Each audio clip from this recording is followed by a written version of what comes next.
Hello बच्चों, कैसे हैं आप। आज के इस वीडियो में हम लोग आपका जो पहला टॉपिक है हमने ये that is the simple stress and strain, ये जो सब्जेक्ट हमने शुरू किया है that is nothing but your strength of material और मॉस, सॉम या मॉस दोनों बोलते हैं उसको।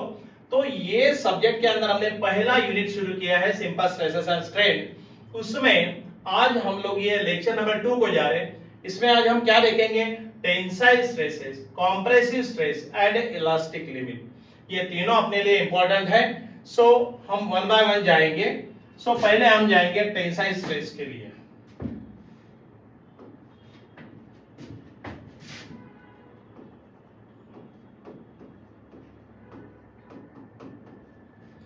पहले हम जाएंगे टेंसाइल स्ट्रेस के लिए।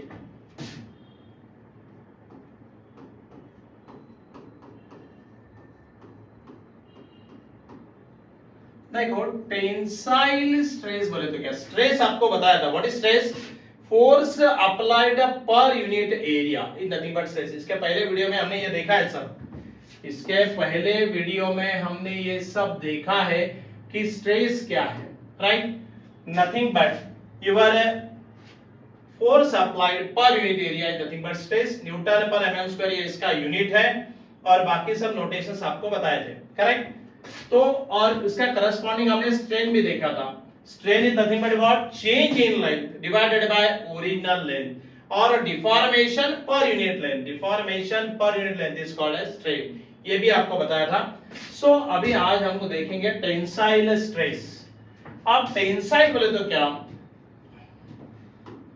when a section is subjected to two equal and opposite pulls as a result of which the body gets lengthened। क्या बता रहा हूं मैं, जरा समझ लीजिए। एक सेक्शन है और ये सेक्शन को हमने टू इक्वल एंड अपोजिट क्या लगाया, पुल्स। मतलब ये P का मैग्नीट्यूड दोनों तरफ सेम है, two equal and opposite pulls as a result of which the body gets lengthened, as a result of which the body gets lengthened, then whatever the stresses are induced in this is called as a tensile stress। इसमें तब जो भी stress आएंगी वो क्या रहेगी, tensile stress रहेंगी। And the corresponding strain जो रहेगा वो क्या रहेगा, tensile strain, right. When the section is subjected to two equal and opposite pulls as a result of which the body gets lengthened। अरे भाई P अगर हमने लगाया तो ये जो बॉडी है आपकी, ये बॉडी 100% कुछ ऐसा ही करेगी ना।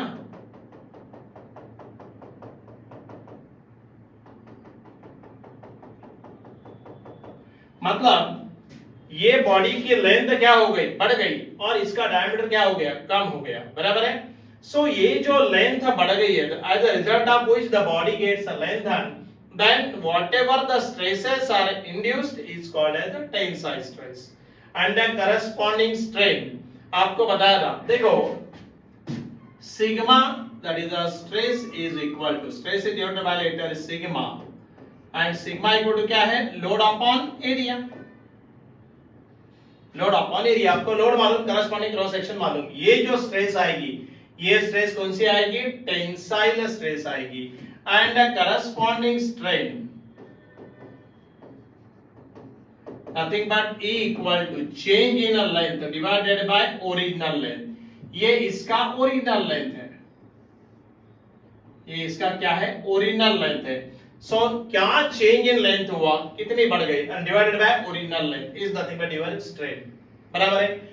सो ये वाला जो प्रोग्राम हो गया that is nothing but your tensile stress and corresponding tensile strain, right.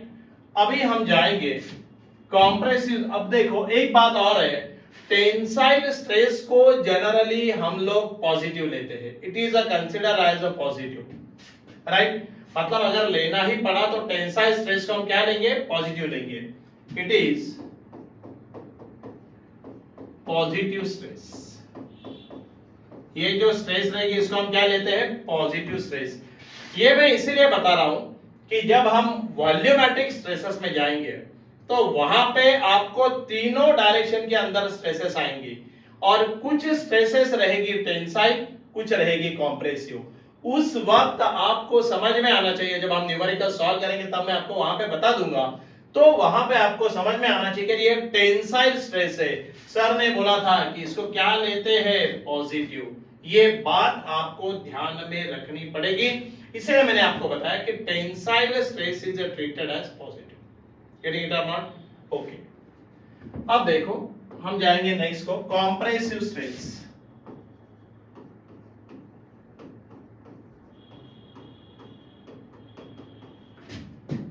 क्योंकि ये सब टर्म्स अपने को प्रॉब्लम में लगने वाले हैं।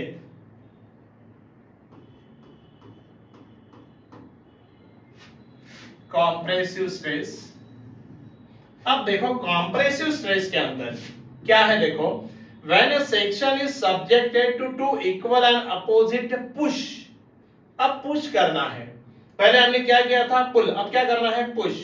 when a section is subjected to two equal and opposite pushes, as a result of which the body gets shortened in its length or gets contract in its length, then whatever the stresses are induced in this section, that is called as a compressive stress, and a corresponding strain is also called as a compressive strain, right? क्या बताया, देखो ना जरा,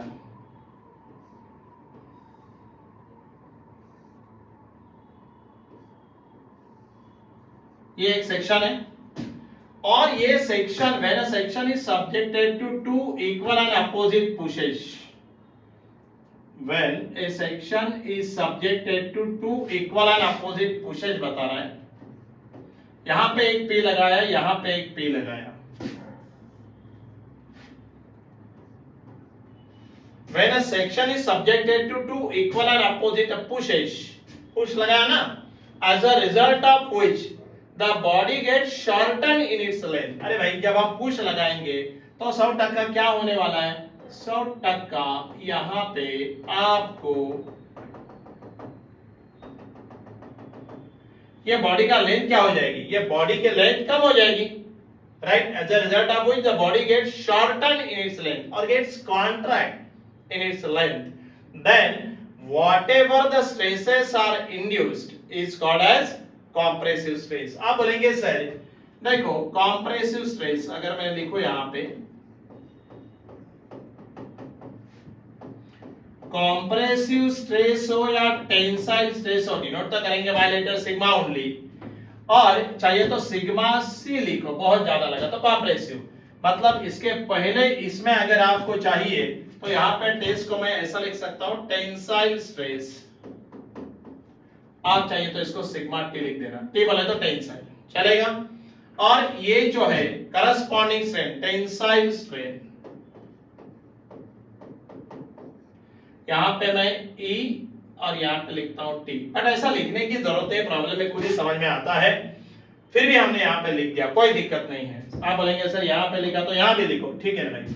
compressive stress denote by letter sigma से, भाई formula stress का तो वही है, load upon area, load upon area formula वही रहेगा, but compressive stress is treated as a negative and compressive strain also treated as negative, दोनों। Tensile stress is considered as positive as well as, अभी जैसे यहां पे हमने देखा था कि it is considered as positive stress, strain भी करस्पॉन्डिंग क्या लेंगे, पॉजिटिव। आप देखो यहां पे, और कंप्रेसिव स्ट्रेन,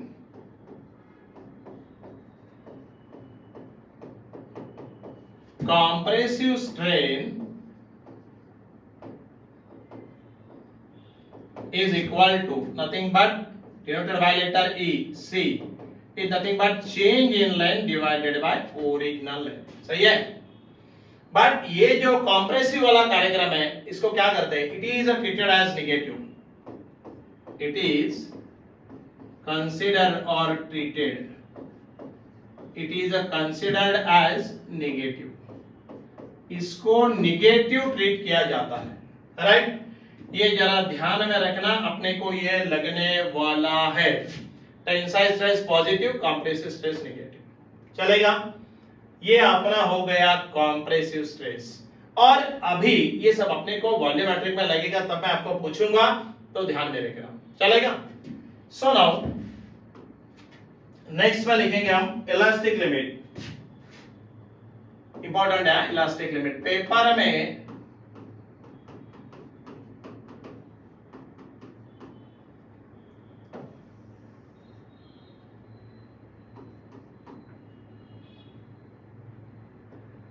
इलास्टिक लिमिट। अब देखो ये इलास्टिक लिमिट के अंदर, ये डेफिनेशन को आईएमपी मार्क कर देना, पेपर में ये डेफिनेशन लिखने को भी आती है, कुछ डेफिनेशन पेपर में पूछते हैं, तो उसमें इसका नंबर लगता है, तो जरा आईएमपी करके रख देना कि ये डेफिनेशन पेपर में आएगी, चलेगा। अब यहां पे देखो, whenever some external force is applied on your elastic member, correct, or section, then it gets deformed, बराबर है, quite natural है। whenever the external force is applied to your section, it will be gets deformed, और जब ये deform हो जाता है, that is when we remove that external force, then the body will spring back to its original position, quite natural है।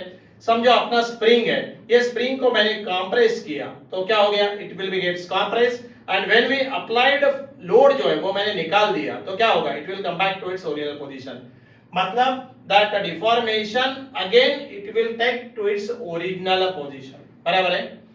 तो एखादे section के ऊपर जब हम एक्सटर्नल फोर्स लगाते हैं, then it will be gets deformed, and when that external force is removed, then it will come back to its original position, बराबर, यहां तक आपको समझ में आया।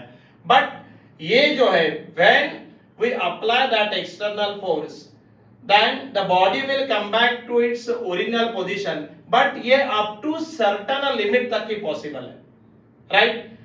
एक लिमिट के बाद अगर मैंने लोड लगाया, और लोड लगाने के बाद it will gets deform, and after removing the load, अगर वो body come back to its original position आई नहीं, तो up to that certain limit whatever the load we will apply, then that load corresponding to that stress is nothing but it is called as an elastic limit, right, मतलब within which the body will recover its original size and shape when the load is removed, that limit is called as elastic limit, correct।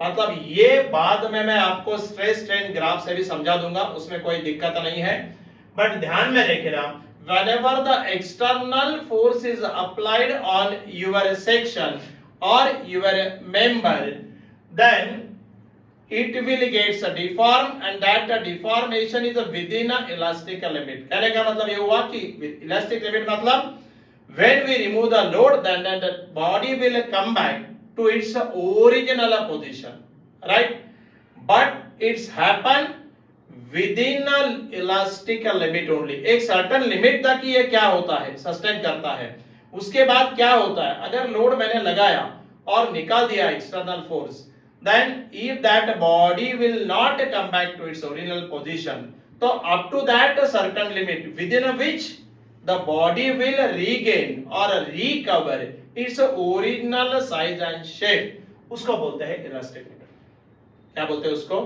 Elastic limit. Definition important है, ये definition जरा अच्छी तरह से आपने याद कर लेनी चाहिए, करेक्ट, नहीं तो प्रॉब्लम आ सकता है। सो ये थोड़ा डेफिनेशन आपने लिख लेना इलास्टिक लिमिट का, राइट।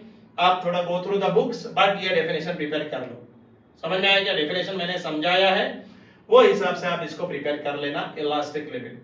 बाद में एक स्ट्रेस स्ट्रेन ग्राफ आएगा, कर आएगा, वो भी बहुत इंपॉर्टेंट कर है, that too for ductile as well as brittle, वो सब वहां पे देखेंगे हम लोग, तो उसमें आपको इलास्टिक लिमिट एक आएगा पॉइंट, तो वहां पे समझ जाना कि अप टू दैट लिमिट हमने लोड लगाया, वो लिमिट तक जो लोड है, और वहां पे वो सर्टेन लोड तक ये हमारा material will come back to its original position आएगा।